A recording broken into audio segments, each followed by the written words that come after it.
गांव के चाउमीन। गांव में चाउमीन का चलन अभी अच्छे से नहीं आया था, लेकिन सुरेश शहर से चाउमीन बनाना सीखकर गांव में ठेला लगाता है। अरे ये केचुआ है क्या भैया? कैसे खाया जाता है? अरे नहीं नहीं, ये चाउमीन है। चाउमीन शहर में खाया जाता है। कितने की दे रहे हो सुरेश? 10 रुपए की प्लेट भरकर। तभी वहां शहर से पढ़ा एक लड़का आता है। जरा एक प्लेट चाउमीन तो देना। सुरेश उसे चाउमीन देता है।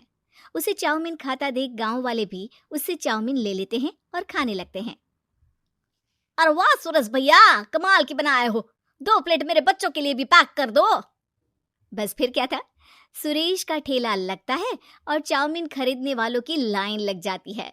तभी वहां से गांव का साहूकार होकर गुजरता है। और ये क्या भीड़ लगी है? लगता है झगड़ा हो गया है गांव में। चलूं मैं अभी तो मजे ले लूं। अरे कहाँ है, इतनी भीड़ लगी है यहाँ? लड़ाई हो गई है क्या? अरे साहूकार साहब, ना ना ना, कोई लड़ाई ना हुई है। ये तो सुरेश की दुकान है चाउमीन की। हम लोग चाउमीन खाने आए हैं, आप भी खाइए ना।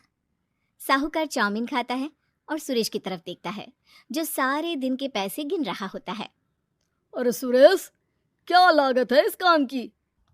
अरे साहूकार जी, आप अब आए हैं तो ये पूरे 10,000 रुपए ले जाइए, जो पिछले साल शहर जाने से पहले आपसे लिए थे ना। लागत तो क्या कहे, जो आपने दिया था उसी में सीखा भी है और दुकान भी खोल ली। अरे पैसे इतने जल्दी क्या जरूरत थी? कैसे जरूरत नहीं थी साहूकार जी, इतना मोटा ब्याज कहाँ से भरते। साहूकार को अब सुरेश की दुकान को हड़पने की लालच आ जाती है। नाना करते ये सारे दिन में 500 रुपए कमा ही लेता है। अरे गांव में ये ऐसे ही कमाता रहा तो कहीं ब्याज का काम ना शुरू कर दे। अरे भैया, कोई ना कोई जुगाड़ तो करना पड़ेगा। अब साहूकार घर आ जाता है और अपनी बीवी को सारी बात बताता है। हाँ जी, ये तो मैंने भी सुना है कि सुरेश के हाथ की चाउमीन नहीं खाई तो कुछ नहीं खाया। अरे हाँ हाँ, सही ही कहता है। मैं भी खा कर ही आ रहा हूँ। अरे भाग्यवान है, कितना अच्छा हो ना अगर वो पैसा हम लोगों को मिल जाए। क्यों? हैं? हाँ, वो तो है, लेकिन कैसे? हम लोगों को तो चाउमीन बनाना आता ही नहीं है। साहूकार और उसकी बीवी अब रोज चुपके से सुरेश के घर जाते हैं और खिड़की से उसे चाउमीन बनाते देखते। अब क्या था, दोनों को चाउमीन बनाना आ जाता है। फिर एक रोज, और सुरेंद्र, तुझे साहूकारनी ने बुलाया था। बोल रही थी कि बेटे के जन्मदिन में 10 किलो चाउमीन का ऑर्डर देना है। बना दोगे ना? अरे हाँ हाँ साहूकार जी, मैं जरूर बना दूंगा। कब देना है घर में 10 किलो चाउमीन? अरे वो तो तू घर आकर बता कर लेना, मैं नहीं बता पाऊंगा। ठीक है, शाम को काम निपटा कर आ जाता हूँ। सुरेश साहूकार के घर जाता है, लेकिन वहां मियाँ बीवी मिलकर उसे बंधक बना लेते हैं। अरे मुझे क्यों बांध रखा है? मुझे छोड़ दो। आज से तेरा ठेला मैं लगाऊंगा और बहुत सारे पैसे कमाऊंगा। साहूकार एक आदमी को सुरेश की निगरानी में लगा देता है और वहां से चला जाता है। अगले दिन, अरे साहूकार जी, आप कब से चाउमीन बेचने लगे और अपना ये सुरेश कहाँ गया? अरे वो तो शहर गया है, उसका कोई काम निकल आया था। बोल रहा था कि जब तक वो ना आए तब तक मैं ही उसके ठेले का काम कर दूं। पैसे भी तो बहुत उधार ले रखे थे उसने। लगता है कर्जा भरने के डर से भाग गया है। अरे पर वो तो बोल रहा था कि उसने सारा कर्जा उतार दिया है, और वो क्यों भागेगा? इतना तो कमा रहा था। अरे मुझे क्या पता। अरे चाउमीन खाना है तो बोलो, नहीं तो भागो यहाँ से। अरे हाँ हाँ, दे दो दे दो। अब तो चाउमीन खाना पूरे गांव के लोगों के लिए आदत ही बन गया है। ना खाओ तो नींद ना आए।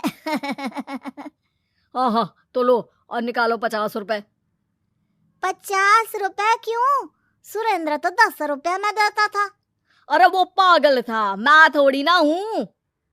गांव वाले, जिनको चाउमीन की लत लग गई थी, वो करते भी क्या, दे दो और ये लो 50 रुपए। लेकिन फिर साहूकार उन लोगों को प्लेट में थोड़ी सी चाउमीन रख देता है। अरे ये क्या, पैसे 5 गुना ज्यादा और चाउमीन बस इतनी सी। अरे साहूकार साहब, भगवान से तो डरो।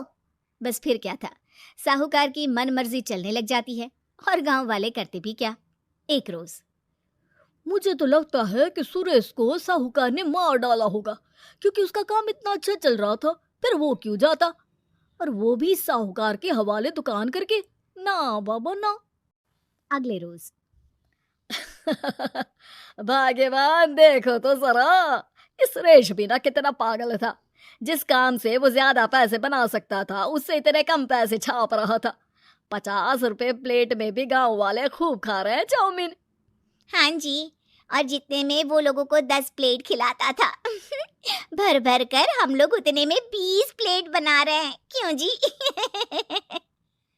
वहीं सुरेश रोज भगवान से मांगता कि बस एक बार वो किसी तरह वहां से निकलने में कामयाब हो जाए, लेकिन उसकी हर कोशिश नाकामयाब होती।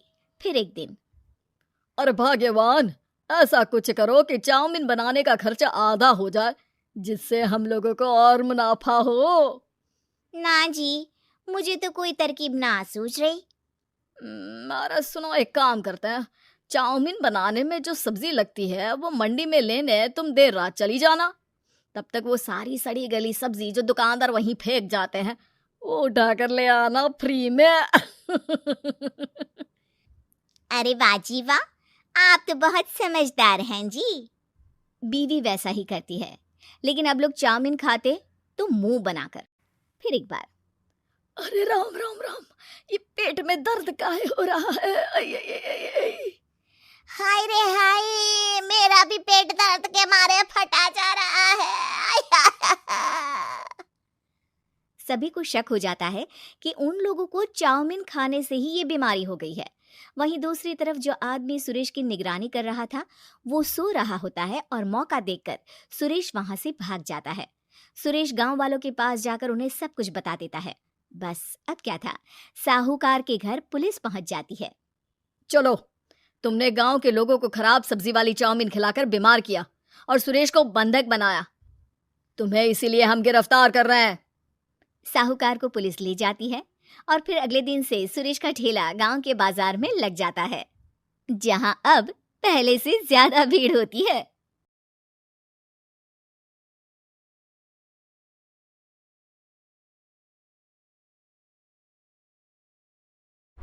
उम्मीद है कि आपको हमारी ये कहानी पसंद आई होगी।